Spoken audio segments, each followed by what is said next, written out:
This is a quick intro to Epic Destinies for anyone that's new to the game, new to Epic Destinies, or wants to understand the plan for filling out Epic Destinies with this build.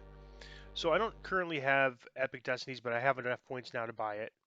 So if I click on I would like to manipulate my destiny, the first thing it does is bring up this map view of the trees.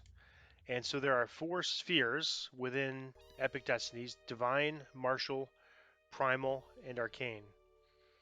And Divine, basically Paladins, Clerics, and Favorite Souls would need to start here. Based on your class, you'll have to start in one of these spheres. And Paladin, it must be Divine. If you're a multi-class with more levels, then I would have the option to start in Martial. But because I am only 2 levels of Rogue, I have to start here in Divine. Alright, so then these spheres are connected. Each sphere is connected to 1 or 2 other spheres. So Divine is connected to Martial, and it connects from Unyielding Sentinel over to Grandmaster of Flowers. Martial connects to Primal as from Legendary Dreadnought to Shrouded Champion. Martial connects to Arcane from Shadow Dancer to Fate Singer. And so the plan for this build is to start an Unyielding Sentinel.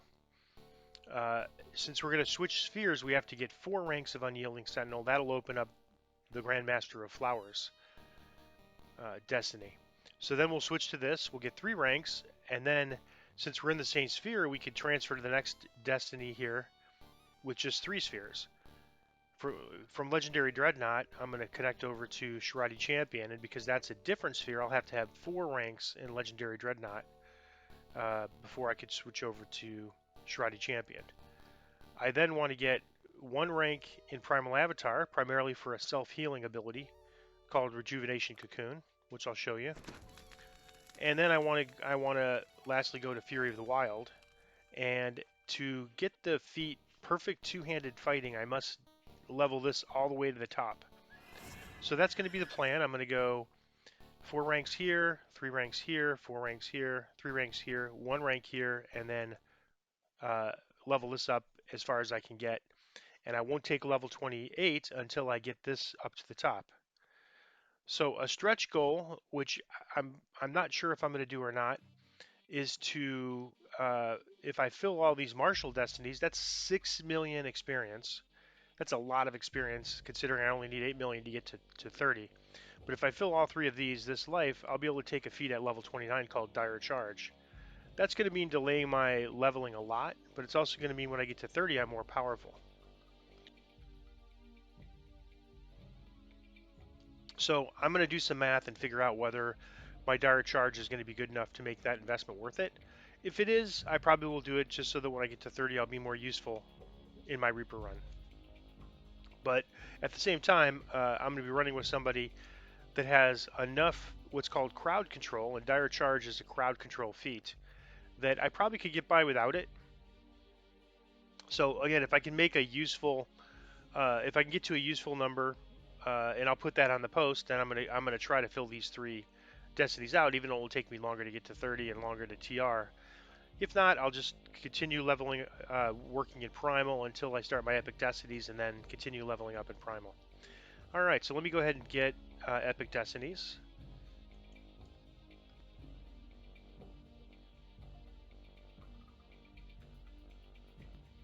I was hoping I'd get it on sale.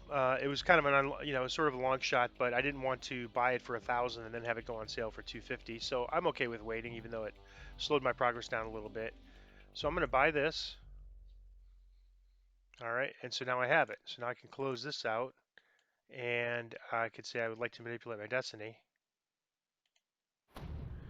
And now she'll talk to me, and now I can claim this destiny, which again, I want to claim Unyielding Sentinel, even so I can get over here. But also, Unyielding Sentinel is a very good defensive destiny. So it has a lot of things, saves, hit points, and it has this ability here. Where is it? Over here, maybe? Yeah, so this gives you 20% hit point increase. So if for some reason when I get into my level 30s, if I'm running into problems with survivability, then I might instead of focusing on the primal sphere, I might switch over to Unyielding Sentinel just so I'm more useful in my epic or my legendary Reaper run. So I'm going to claim this Destiny.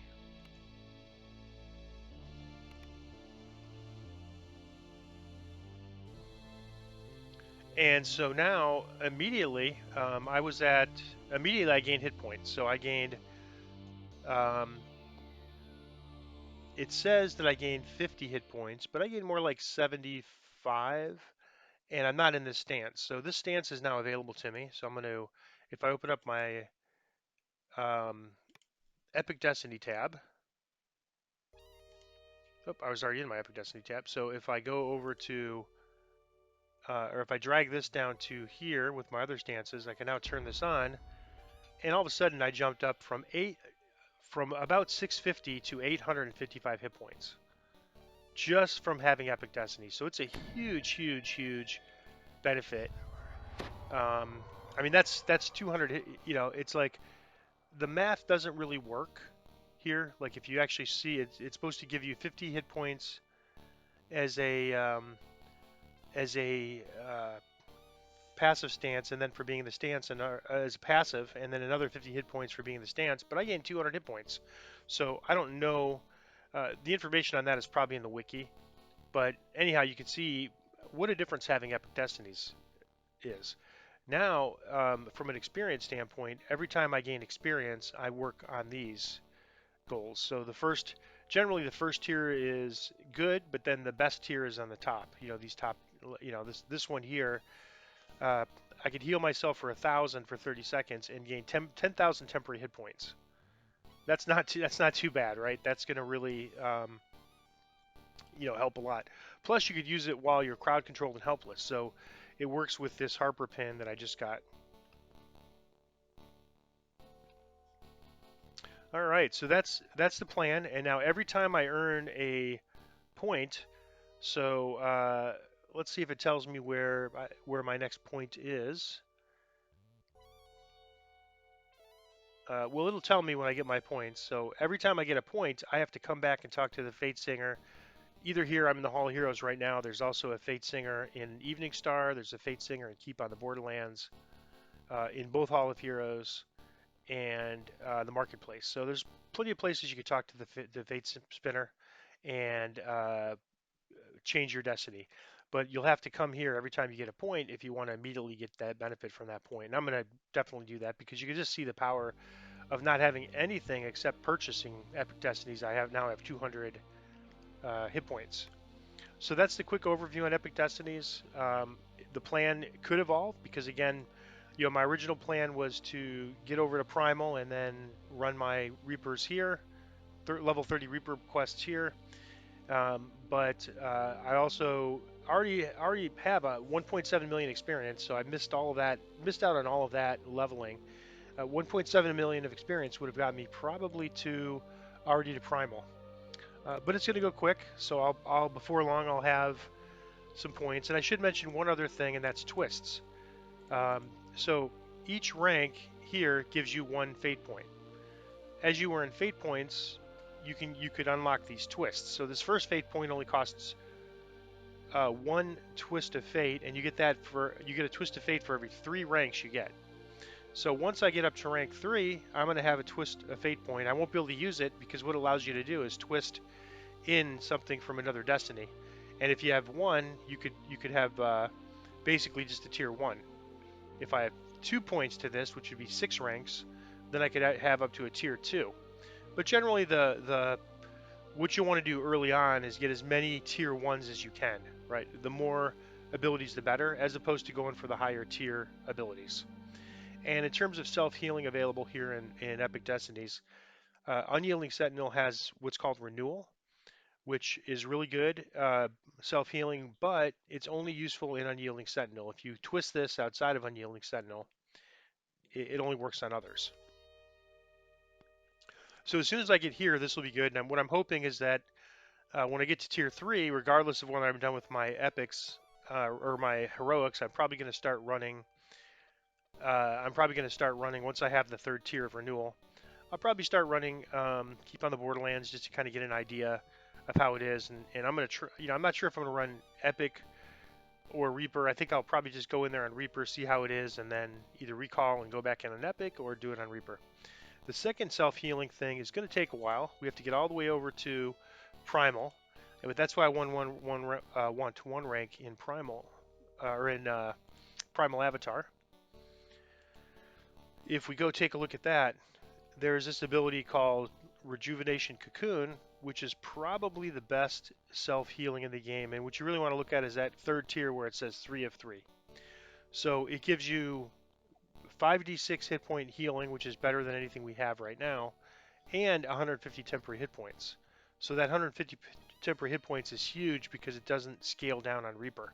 So in other words, you're going to get 150 temporary hit points plus on Reaper you're going to get, whatever the total comes out to be, many hundred, probably several hundred at level 30.